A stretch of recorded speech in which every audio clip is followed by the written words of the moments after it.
인생 앞에 놓인 세 가지 질문이라고 하는 제목입니다. 1800년대 독일의 철학자 프리드리히 니체, 이분은요 기존의 종교나 또 철학을 뒤엎는 강인한 정신의 탄생을 열망했습니다. 초인이라고 하는 사상을 불러온 사람인데, 그런데 결과적으로 초인은 자취하고 니체 자신이 말년에 정신착란에 빠져서 불행한 결말을 맞이했습니다. 그러나 변화와 발전 없이 기존의 세계에 안주하는 이들에게는 창의적인 발상으로 신선한 도전과 자극을 주어서 인류의 정신사를 다시 한번 깨어나게 한 공로는 절대 부정할 수가 없을 것입니다. 니체는 자신이 소망하고 갈구한 인간 정신의 온전한 상태를 3단계로 변화 발전한다고 보았습니다. 첫 번째로는 낙타 단계, 그리고 두 번째로는 사자 단계, 세 번째로는 어린아이 단계입니다. 자, 낙타의 단계가 무엇이냐? 낙타는 모든 걸 참아내고 견디며 버텨내는 단계입니다. 또는 그런 정신입니다.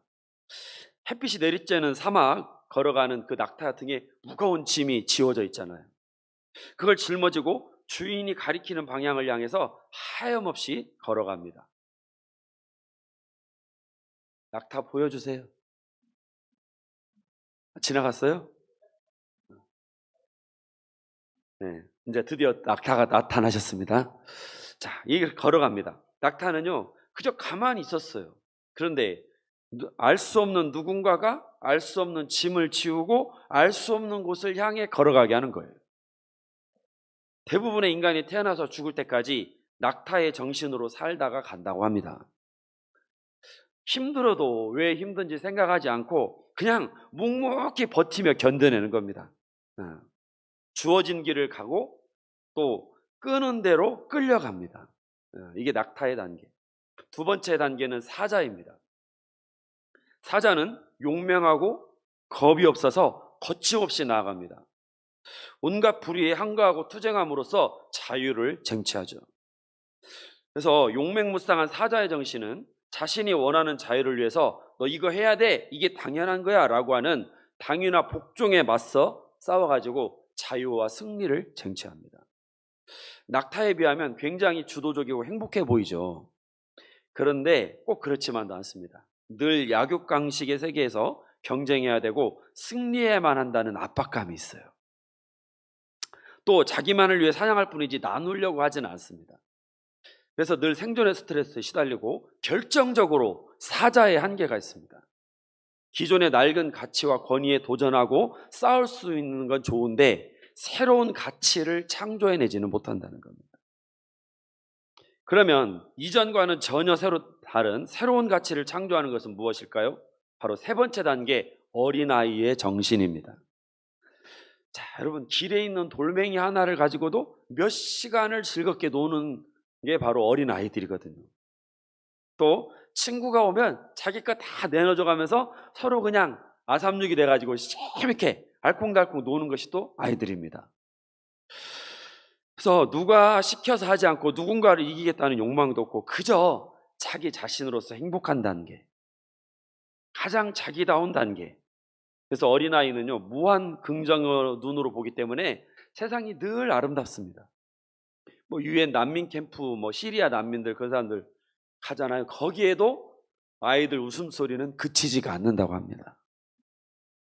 학교에서 돌아온 아들이 아빠에게 말을 걸어요. 아빠, 나 오늘 시험 봤는데 몇 점 받았는지 알아요? 여기 와, 우리 아들이 시험 잘 봤나 보다. 그래서 90점? 했더니 아니요. 80점? 아니요. 그러면 70. 아빠 얼굴이 이제 점점 어두워져. 그럼 70점? 아니요. 6점 맞았어요. 아, 우리 아들이 10점 만점에 6점을 맞았구나. 그랬더니 아니요. 100점 만점에 6점이요. 아빠가 참 어이없어 하고 있는데 아들이 뭐라고 하냐면 아빠, 나 희망이 생겼어요. 이제 6점 밑으로는 안 내려가요. 다음은 제가 10점 이상 받을 자신 있어요, 아빠. 참 아빠의 속이 터지는 줄도 모르고 아이는 희망이 가득 차서 말을 합니다.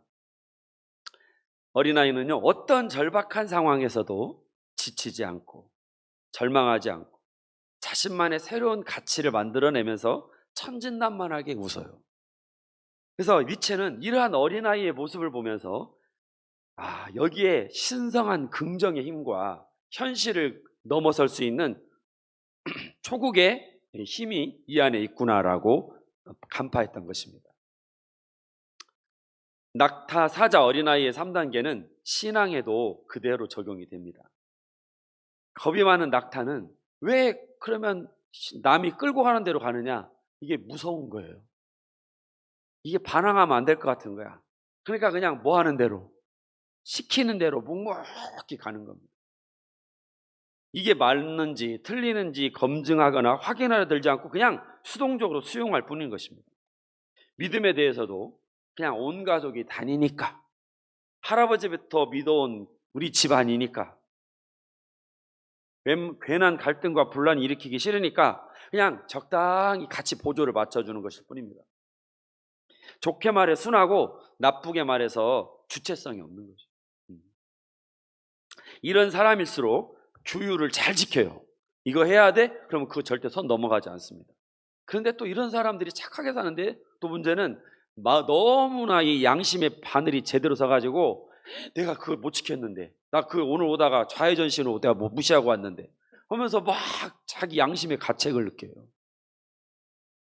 그리고 이렇게 외부에서 부과된 규율이 이렇게 나를 덮을수록 이 사람도 나 내면의 주체성은 있는 거예요. 그러니까 이게 내리 누르니까 내 안에 울분이 자꾸 커지는 거죠. 그래서 타인을 향해서는 이게 공격적인 행태로 분노를 드러내게 됩니다. 예수님 당시에 장로들의 전통 율법에 집착했던 바리새인과 서기관들이 바로 이 대표적인 낙타 단계의 신앙인들입니다. 율법의 틀에 자기를 가두고는 이거 봐, 나 의인이야, 이렇게 자기를 착각하고, 여기에서 조금이라도 벗어나는 사람들은 너네들은 안 되겠다, 너네들은 작것들이다, 너네들 아웃. 그게 바로 세리 죄인 창기들 아닙니까? 그래서 이렇게 하다 보니까요, 네 편 내 편이 도드라지고, 그리고 서로 간의 원한과 감정의 골도 깊어집니다. 그래서 증오와 억압, 정죄, 이게 사회를 이끌어가는 동력이 되는 거예요. 이 모두가 질질 끌려가는 낙타 신앙에서 비롯된 파행들입니다. 자, 그러면 여러분, 다음 단계가 뭐라고 했습니까? 사자 신앙이라고 했죠. 사자 단계. 이건 한마디로 말하면 내가 주도적으로 끌고 가는 신앙이에요. 낙타는 질질 끌려가는 거라면 사자 신앙은 주도적으로 끌고 가는 신앙. 기존의 권위에 맹목적으로 복종, 그런 거 나 안 해. 거부하고 내가 선택하고 내가 주도하고 내가 다부지게 결단하는 것입니다. 자, 예를 대표적으로 기드온 있죠. 구약에 아버지 집에 있는 바알과 아세라 상의 묵상과 제단을 다 부셔버리고 다 회파해버리고 나는 하나님을 믿는 사람으로 살겠다 공표했잖아요. 또 예수님의 제자 베드로, 안드레, 야고보, 요한, 예수님을 만났을 때 어땠습니까? 배와 부친을 뭐하고? 버려두고 예수를 따르니라. 이게 바로 사자 단계의 신앙에 해당되는 것입니다. 예수님은 어땠습니까? 로마 황제를 하느님으로 신으로 숭배하지 않고 정통 유대교에 정면으로 도전한 것 때문에 결국 체제 전복이라고 하는 제목을 뒤집어 쓰고 십자가에 처형되신 것입니다. 그러므로 사자 단계의 신앙을 한마디로 요약하면 십자가인 거예요. 십자가를 지는 겁니다. 하나님 아닌 걸 거부하고 저항하면서 사나 죽으나 내가 믿음으로 살겠습니다 라고 결단하는 거예요. 근데 여러분, 거부하고 저항하고 끊어내는 것만으로는 부족합니다. 그걸 대체하는 새롭고 창조적인 무언가가 있어야 되는 거예요.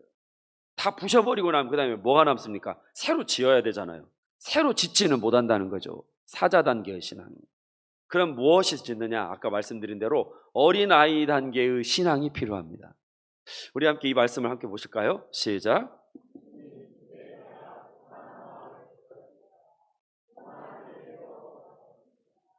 너무 큰 것을 가지려고 나서지 않으며 분에 넘치는 놀라운 일을 이루려고도 하지 않습니다. 오히려 내 마음은 고요하고 평안합니다. 어머니 품에 안겨 있듯이 내 영혼도 젖된 아이와 같습니다. 네. 예수님께서는 돌이켜서 어린아이와 같이 되지 않고는 하나님 나라에 들어갈 수 없다고 하셨어요. 여러분, 어린아이들 보세요. 여러분, 참 초등학교 4, 5학년 되면 이미 아니고 유치원 또는 유치원 들어가기 전에 그때 아이들 부모를 그렇게 신뢰하고 의존하고 부모님을 좋아합니다. 저도 언제적 얘기인지 모르겠어요. 근데 하여튼 제가 어제 우리 김민아 선생님네하고 이렇게 점심밥을 같이 먹었는데 그 아들 이제 4살인가? 5살. 5살 우리 준우가 엄마랑 같이 밥을 먹는데 졸리는 거예요. 졸리면 애들 짜증내잖아요. 근데 꼬박꼬박 졸다가 딱 엄마를 보면 엄마 보고 갑자기 다시 환하게 웃어. 졸다가도 엄마 보면 웃어. 그리고 그냥 엄마 엉덩이를 때리면서 그렇게 장난치고 좋아하는 거예요. 이게 바로 뭐예요? 아이들이 부모님을 뭐 하는 겁니까? 사랑하고 의지하는 거예요. 믿는 거예요. 그래서 여러분, 어린아이의 믿음은 단순함으로 기꺼이 하나님의 선물을 받아들이는 이게 바로 어린아이 신앙의 사람입니다. 하나님의 선하심과 경륜을 믿기 때문에 내가 살든지 죽든지 성공하든지 아니든지 그 모든 결과를 하나님 앞에 완전히 맡겨놓고 사는 이 사람이 바로 어린아이의 단계의 신앙입니다. 그래서 그 안에서 그 사람은 기쁨과 평안을 누리는 거예요. 1859년 여름 프랑스 출신의 고개사 찰스 블론딘이 나이아가라 폭포에서 세계 최초의 이색적인 퍼포먼스를 펼쳤습니다. 외줄타기로 폭포를 횡단하는 고개였어요. 10만 명 이상의 인파가 이걸 보려고 몰려들었습니다. 약 48m, 저 물 위에서부터 48m 높이의 로프를 달고 블론디는 그 위를 장대로 균형을 잡고 한 발 한 발 밧줄이를 걸어서 폭포를 건넜습니다. 그런데 한 번 건너고 끝난 게 아니라 이번에는 뒤로 건너기, 그리고 이번에는 눈 가리고 건너기, 그리고 이번에는 자전거를 타고 건너기. 여러분들도 가보셨겠죠? 그때 있다면 자, 그런데 모든 이제 고개가 끝났어요.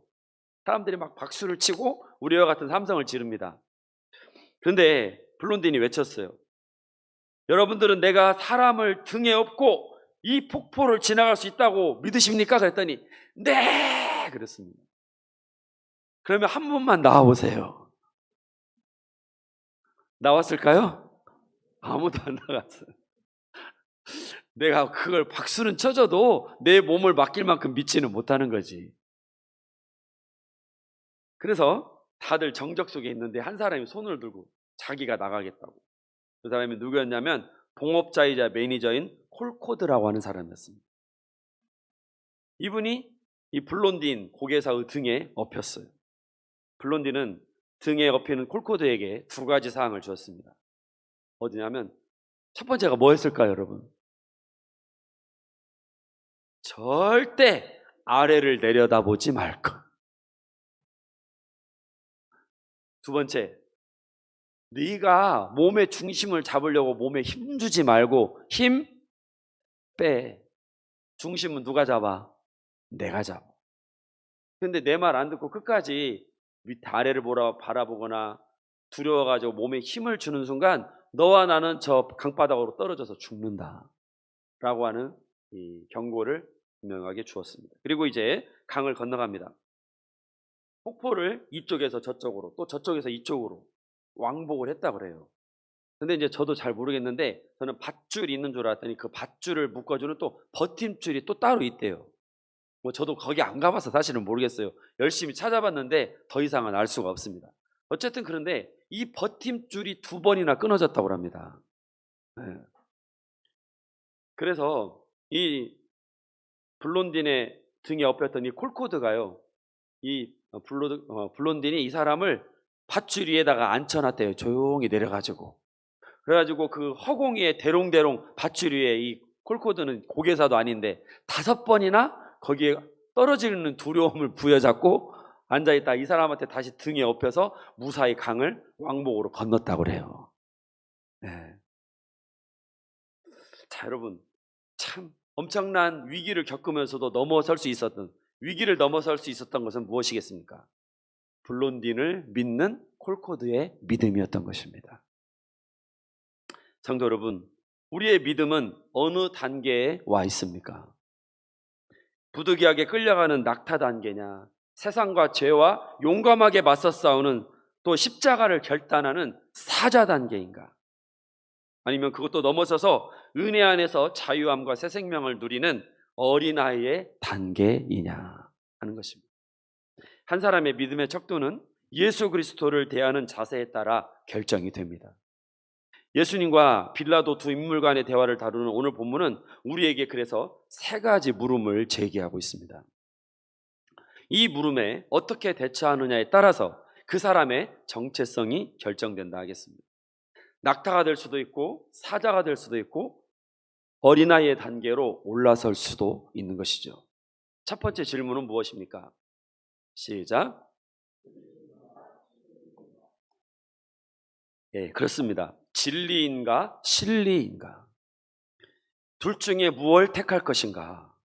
빌라도는 예수님을 몇 번이고 신문했는데 그 안에서는 죄나 범법 행위를 찾을 수가 없었습니다.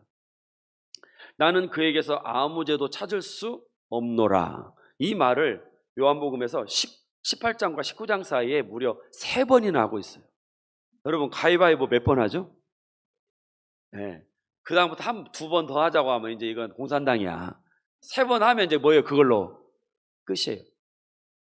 아마 요한복음 기자도 이걸 의식하고 일부러 나는 그에게서 아무 죄도 찾을 수 없노라는 말을 3번이나 썼을 겁니다. 무죄 선언이에요. 완벽한 무죄 선언. 그러면 여러분 예수님이 무죄면 당연히 예수님을 이제 뭐 해줘야겠어요? 풀어줘야지. 죄도 없는 사람을 총독관자에다가 붙잡아두고 계속 신문한다는 것 자체가 이미 잘못된 거예요. 그런데도 빌라도는 예수님을 방면하지 않고 계속해서 유대 지도자들을 달래려고 합니다. 쉽게 말해서 그들 눈치를 살피는 겁니다. 왜 소신 있게 행동하지 못하고 예수님과 유대인들 사이에서 그냥 우왕좌왕 갈팡질팡하는 걸까요? 빌라도가 죄 없는 예수님을 풀어주는 게 당연하겠지만 그렇게 했다가는 자칫 유대인들이 들고 일어나서 이게 폭동으로 번질까 그게 너무 두려운 거예요. 유대인들은 로마에 대한 반감과 저항의식이 강하기로 유명했습니다. 그래서 더군다나 6월절이라서 세계 각지에 있는 유대인들이 다 모여들었어요. 민족의식이 최고조로 올라가는 이 시기에 조그만 불씨라도 던져지면 이게 그냥 큰 불로 확 일어나길 수 있습니다. 그래서 그렇게 되면 치안 책임자인 빌라도는 로마 당국으로부터 문책과 징계를 받을 게 뻔한 것이죠. 그런데 이건 이제 자기를 위한 판단 아닙니까? 그렇다고 해서 자신이 나는 그에게서 죄를 찾을 수 없노라고 무죄라고 선언한 사람을 단순히 매만 때려서 내보내는 것도 아니고 어떻게 하라고 그래요? 십자가에 못 박으라고 그래요. 극형을 처하라고 합니다. 근데 이것은 아무리 빌라도라도 양심상 도저히 받아들일 수가 없어요. 그러니 이러지도 못하고 저러지도 못하고 예수님과 유대 지도자들 사이를 팔랑개비 마냥 왔다 갔다 하는 거예요. 그래서 서로 간에 눈치를 보고 결국 빌라도는 진리와 실리 앞에서 실리를 취하게 됩니다. 여러분, 이게 빌라도에게만 일어나는 특수사항은 아닐 것입니다. 오늘 우리 역시도 하루에 수십 번씩 갈등하고 또 고민합니다. 옳은 길, 의의 길, 진리의 길을 택할 거냐 아니면 이익이 되고 나에게 유익이 되고 편리한 길을 택할 것입니다. 그럼 이렇게 하면 되죠. 이 옳은 길도 되고 편리한 길도 택하면 되지. 그런 길이 몇 개나 있을까요? 오늘도 거의 모든 사람들은 본디오 빌라도처럼 실리와 편리를 따라 살아갑니다. 진리와 양심은 차순위로 밀리고 좀 저만큼 구석에 있다가 내가 부르면 나와. 우리는 뭉개버립니다. 심지어 진리와 양심을 따르면요, 이상한 사람 취급을 받고 미움을 겸하여 받습니다. 더욱이 빌라도의 길을 뒤따르는 이들이 여러분 사실은요, 더 이 세상에서 지혜롭습니다. 더 잘됩니다. 더 번영합니다. 이게 우리가 살아가는 세상의 실상이라고 하겠죠. 우리 교단 총회가 이제 9월에 열리는데요. 대한여수교 장로회 통합 측 총회인데 개최 장소 문제로 굉장히 지금 시끄럽습니다. 총회 임원회가 명성교회를 총회 장소로 지정을 했습니다. 여러분, 명성교회가 어떤 곳입니까? 종교개혁 500주년 되는 해인 2017년 교회 개혁을 해도 모자라는 판국에 이 교회가 부자 세습을 완료하게 됩니다. 그래서 한국교회의 위상을 땅바닥에 추락시킨 교회가 명성교회입니다. 총회를 개최해가지고 교회는 이참에 부자 세습의 정당성을 얻고 교단은 공식적인 면죄부를 주겠다는 이 심산입니다. 이에 대해서 반대 목소리가 굉장히 지금 거세고, 특히나 우리 교단을 대표하는 교회들이 있어요. 영락교회, 소망교회, 세문안교회, 또 온누리교회, 주안장로교회, 이런 대형 교회들 7교회가 뜻을 합쳤습니다. 우리가 모든 비용과 모든 책임을 다 질 테니까 제발 어디서는, 명성교회에서는 하지 마라. 장로회 신학대학도 있으니까 거기 가면 우리가 총대들 숙박이며 밥값 일주일 거 전부 다 되겠다, 제안을 했습니다. 그렇지 않아도 교회에 대한 인식이 좋지 않은 마당에 추가적인 이미지 실추는 막아야 되지 않겠느냐라고 하는 것이죠. 그러나 임원회는 이런저런 핑계를 대가면서 완강하게 거부하고 있습니다. 만일 명성교회가요, 초대형 교회가 아니라면 이렇게까지 무리수를 두어가면서 두둔할까요? 결국은 힘의 논리이고 실리적인 계산에서 나온 패착일 뿐입니다. 무엇이 옳고 그른가 따위는 저 멀리 밀려난 상황이 참으로 안타깝지만 이게 바로 우리들의 실상이라는 것이죠. 우리의 현실이고. 성도 여러분, 진리편에 서는 일은 참 외롭고 험난합니다. 손해와 위험을 각오해야 합니다. 그러나 이런 결단과 각오 없이는 예수님의 진정한 제자가 될 수 없습니다. 오늘 바른 진리와 신리 앞에서 바른 대답이 있기를 소망합니다. 두 번째는 무엇입니까? 시작.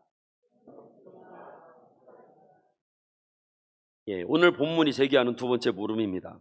빌라도가 예수님과 유대 지도자들 사이에서 몸을 사린 이유가 또 하나가 있어요. 나는 이 소송의 직접적인 당사자는 아니라는 거예요. 뭐냐면, 그래, 유대 지도자들, 예수, 너네 둘 중에 누가 옳은지 내가 뭐 해줄게, 심판 봐줄게, 이겁니다. 그러나 진리의 말씀이신 예수 그리스도 앞에서 선택과 결단을 미루고 구경꾼으로 저만치 비켜나 있어도 되는 사람은 아무도 없습니다. 빌라도는요, 이 사건을 자기 문제로 심각하게 받아들였어야 돼요. 왜 그러느냐? 자기도 언젠가는 로마 황제나 원로원 앞에서 총독으로서의 직무 수행에 대해서 평가받게 될 것이고, 그리고 마침내는 하나님의 심판대에 누구도, 자기 자신도 설 것이기 때문에 그때 공정한 평가를 받으려면 예수님의 입장을 진지하게 자기 것으로 받아들여서 직위와 모든 걸 걸고 공정하고 합당한 판결을 했어야죠. 그러나 구경꾼의 자세를 끝까지 고집하다가 결국은 이 빌라도가 여러분 나중에요 자살한다고 합니다. 여기서 그런 게 아니라 다른 데 몇 군데 가고 어떻게 하다가 정치적인 우여곡절 끝에 결국엔 빌라도가 자살을 하게 된다고 그래요. 우리 그 다음 절 한번 볼까요? 마태복음 7장 2절. 너희가 비판하는 그 비판으로 너희가 비판을 받을 것이며 너희가 그 헤아림으로 너희가 헤아림을 받을 것이니라. 아멘. 여러분이 성경 구절을 외우는지 못 외우는지 보려고 이게 조금 늦어요. 자, 여러분, 베드로 역시 예수님의 고난에 대해서 구경꾼을 자처합니다. 아니, 예수님께서 체포당하시고 뭐 신문당하시고 채찍질 당하시고 십자가 고통을 받으시는 건 누구 사정이지?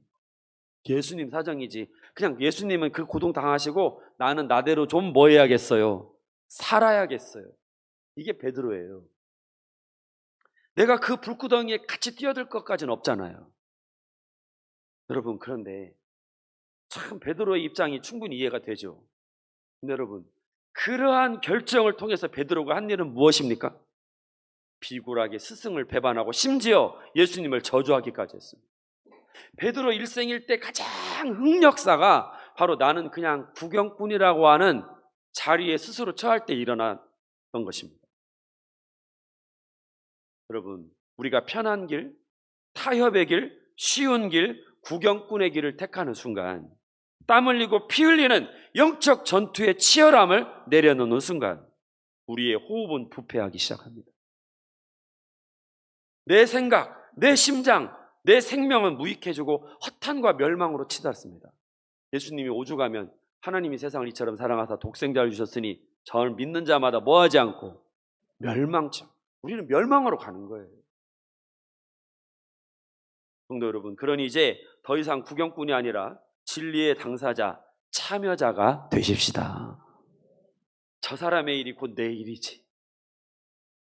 저 사람의 걱정이 곧 내 걱정이고, 우리 교회의 필요가 곧 내 필요이고, 저희의 어깨 위에 지은 십자가가 곧 누구 십자가고 내 십자가. 이 사람의 눈물이 곧 내 눈물이지. 함께 걱정하고 함께 아파하고 함께 땀과 눈물과 정성을 쏟으십시다.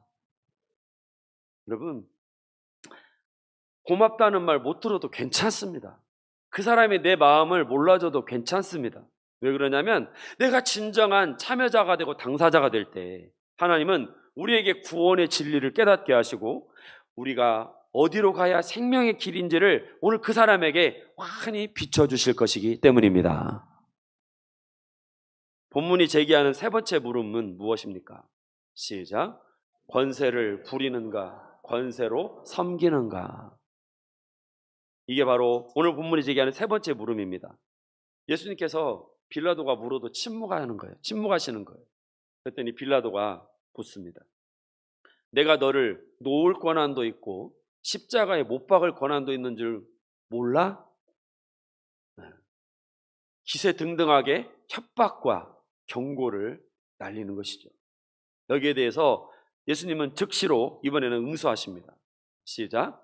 위에서 주지 아니하셨더라면 나를 해할 권한이 없었으리니. 사실 여러분, 빌라도는 자신이 유대 총독으로서 생사여탈권, 전권을 가지고 있으니까 내 말에 고분고분 복종하는 게 좋아. 너 아직 그것도 모르니? 이렇게. 사실 빌라도의 말은요, 과장이 아닙니다. 거짓이 아닙니다. 유대 나라에서 최고의 실권자는 유대 총독이었으니까.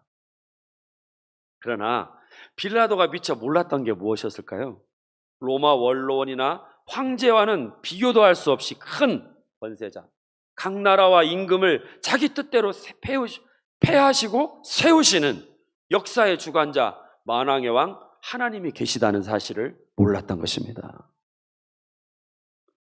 나는 권세를 부릴 자격이 있다, 이렇게 생각하시는 분은 이분이 바로 오늘날의 빌라도입니다.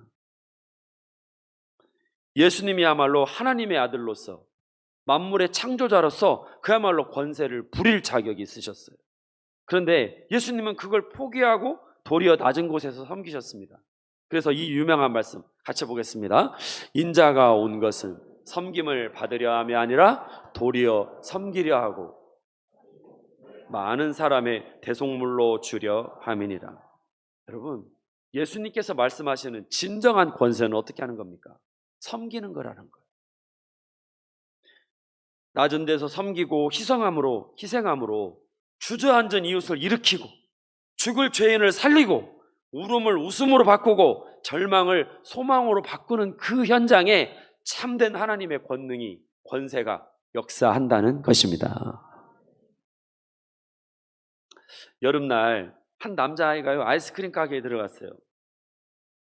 아이는 여러 아이스크림을 둘러본 다음에 종업원에게 물었어요. 프론트에. 저 과일 아이스크림 얼마예요? 50센트 그랬어요.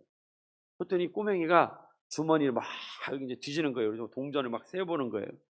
근데 이렇게 시간이 지나가잖아요. 뒤에 사람이 서 있고 종업원이 이제 살짝 이제 미간이 찌푸러질락 말락했어요. 그래서 다음 손님을 딱 응대하려고 하는데 꼬맹이가 또 물어봅니다. 그냥 아이스크림은 얼마예요? 35센트. 이제 빨리 가라 이거요. 그럼 그냥 아이스크림 주세요. 그래서 아이는 그냥 아이스크림을 주문하고 동전을 이렇게 35센트에 해당하는 동전을 그다 프론트에다 올려놨습니다. 종업원은 동전을 쓸어 담고는 퉁명스럽게 아이스크림을 아이의 그 앉아있는 자리에다가 갖다 주었어요. 이제 아이가 아이스크림을 먹고 난 뒤 나가고 이제 탁자를 정리해야 되잖아요. 거기를 정리하던 종업원이 깜짝 놀랐습니다. 그 아이가 앉아있던 그 탁자에는 5센트 동전 2개, 1센트 동전 5개, 도합 15센트가 거기 있었어요. 여러분 이게 무슨 뜻이냐면 아이는 원래는 거기다가 35센트에다가 15센트를 더하면 과일 아이스크림을 먹을 수가 있는 거야. 근데 이 종업원에게 팁을 주려고 그걸 참고 35센트만 내고 이거 가져가라고 팁 드리려고 그걸 물어봤던 겁니다. 여러분 누가 권세자입니까? 종업원이 뭐 키도 크고 뭐 등치도 크고 나이도 많아서 권세자입니까? 아니에요. 섬기는 사람이 권세자입니다. 비록 어리지만 이 어린아이야말로 하늘나라를 증거하는 진정한 권세자였다는 것이죠. 이제 여러분 우리가 복음 앞에서 진지하게 답변하십시다. 진리인가 실리인가, 구경꾼인가 당사자인가, 권세를 부리는가 권세로 섬기는가. 오늘 이 물음 앞에서 우리가 바른 대답과 응답으로 하나님 앞에 성숙하고 온전한 신앙인으로 거듭나기를 축원합니다. 기도하겠습니다. 살아계신 아버지, 우리 인생 앞에 놓인 3가지 질문이 항상 우리 앞에 놓여 있습니다. 바르게 응답하게 하여 주시옵소서. 하나님, 수많은 사람들이 진리를 택할지라도 우리는 외롭지만 험하지만 진리를 붙들게 하여 주옵소서. 주님, 세상은 계속해서 우리에게 유혹합니다. 골치 아프게 당사자 되지 말고 팔짱 끼고 구경만 하라고. 그러나 주님, 우리가 그 유혹을 떨쳐내고 이웃과 함께 울고 함께 웃고 함께 아파하며 우리가 믿음의 참여자가 되게 하여 주옵소서. 하나님, 아직도 나는 권세를 부리려고 하는 마음이 내 안에 있습니다. 주님, 다 보혈로 씻어주셔서 이제 권세로 섬기는 자가 되게 하여 주옵소서. 예수님의 이름으로 기도합니다. 아멘.